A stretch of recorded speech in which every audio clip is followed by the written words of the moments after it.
Inicia-se a jornada de José Medina em Sorocaba, no interior de São Paulo, no ano de 1974.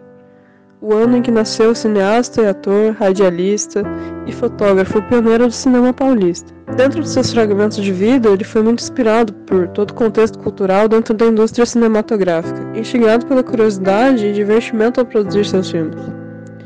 Assim, ao longo de sua carreira, se juntou a Gilberto Rossi em 1910, com sua ida ao Rio de Janeiro, tendo assim uma união essencial para a criação de obras marcantes para a história da cultura brasileira. Medina, devido a toda a sua trajetória, compartilha sentimentos intensos por experiências específicas de sua vida, como o falecimento de 2 de seus filhos e a perda de sua esposa, eventualmente sendo sua síntese assombrosa pela dor, o que refletiu em seus roteiros de produções feitas em seguida. Seu falecimento ocorreu em 1980. A obra a ser tratada a seguir é o curta-metragem Exemplo Regenerador, de 1919.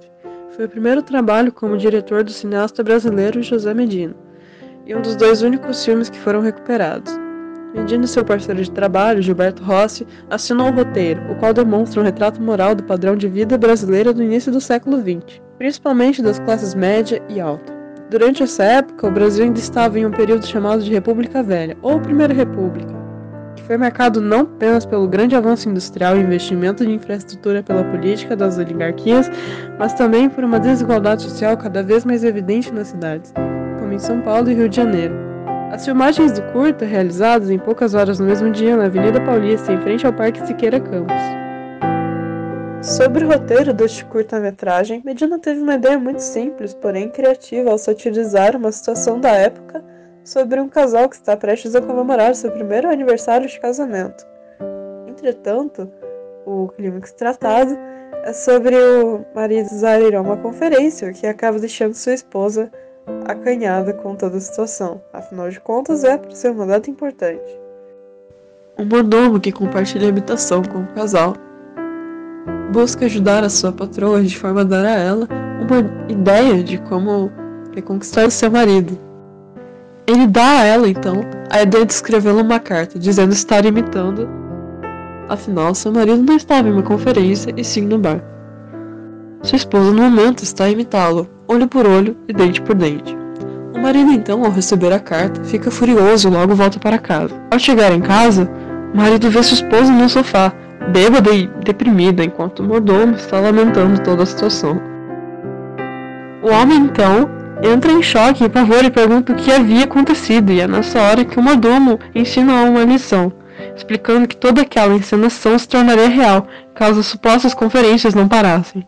E por fim, é mostrada a mudança do marido e da dinâmica entre o casal, como o homem presente e os 2 muito mais próximos felizes, demandando muito mais tempo de qualidade entre os 2.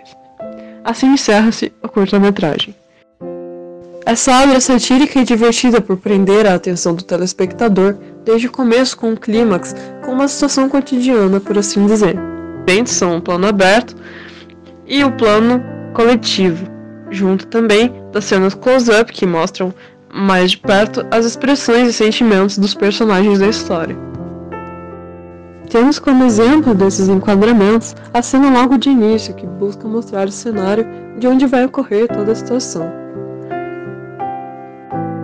Também, junto do plano close-up, busca mostrar todas as emoções dos personagens para dar mais tensão e prender a atenção do público dentro da história. Essa obra, portanto, é considerada um clássico de Medina, por ser algo simples, mas uma ideia muito bem planejada e montada devido à fotografia e história bem desenvolvida e satirizada pelo romance da época.